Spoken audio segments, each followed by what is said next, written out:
sisi technical analisisnya.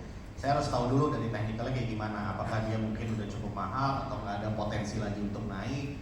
Mungkin saya pakai bahasa yang gampang gitu ya, mungkin kayak harganya udah di atas gitu ya, dan cuannya udah banyak, ya saya akan taking profit. Yang kedua dari sisi fundamental analisis, mungkin apakah newsnya masih bagus.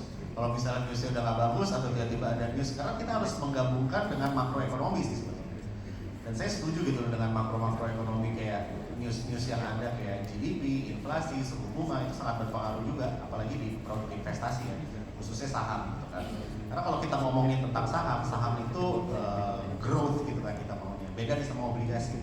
Kalau obligasi kita maunya stability gitu, stabil gitu, dan itu sangat dipengaruhi dengan makroekonomi gitu. Jadi kalau dari saya sendiri mindsetnya dua itu. Jadi itu dua hal yang mungkin saya harus perhatikan kapan saya harus taking profit, dan kalau cut loss ya sama dari sisi technical analysis dan fundamentalnya mostly, karena mungkin saya analis ya. Mungkin Mas Michael bisa. Kalau dari Pak Michael gimana nih berdasarkan pengalaman? Selain mungkin melakukan analisa teknikal gitu kan, kadang-kadang kalau misalnya kita melihat ini kayaknya masih ada potensi naikkan gitu, melihat kondisi market juga kayaknya lagi masih oke. Ya, teknikal itu tidak bisa melihat saham yang naik 200%, 300%, 400%.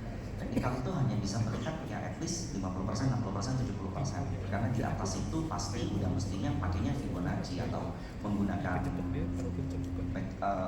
menggunakan analisa yang lain di luar pada teknikal. Maka dari itu saya lebih percaya fundamental company, kemudian flow, makro. Nah, tadi kan pertanyaan itu kita harusnya ngikutin berita atau lihat teknikal atau apa sih?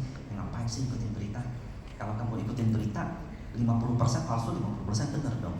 Ya artinya trading kamu juga bakal diombang-ambing dong. Nah kalau kalian punya landasan, kalian percaya sama company-nya, kalian percaya sama ownernya, itu menurut saya juga penting. Dan kalian tahu ownernya punya ambisi nggak sama sahamnya? Dia anggap sahamnya ini anaknya nggak?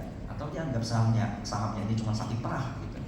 Nah kalau seandainya kalian bisa punya landasan seperti itu, ada berita jelek pun mungkin kalian masih berani beli. Justru kebalikan, ada berita bagus di saham jelek yang kalian sendiri udah nggak mau, ya bodo amat, mau bagus, mau dia arah lo bodo amat. Maka dari itu kalian itu jangan terlalu terpengaruh sama hal-hal eksternal. Jadi itu ada gap tuh antara nilai yang kita pegang dengan apa yang ada di luar. Semakin jauh kalian keluar, karena akan semakin tersesat. Harus kembali ke harus batasi noise yang ada di luar juga ya.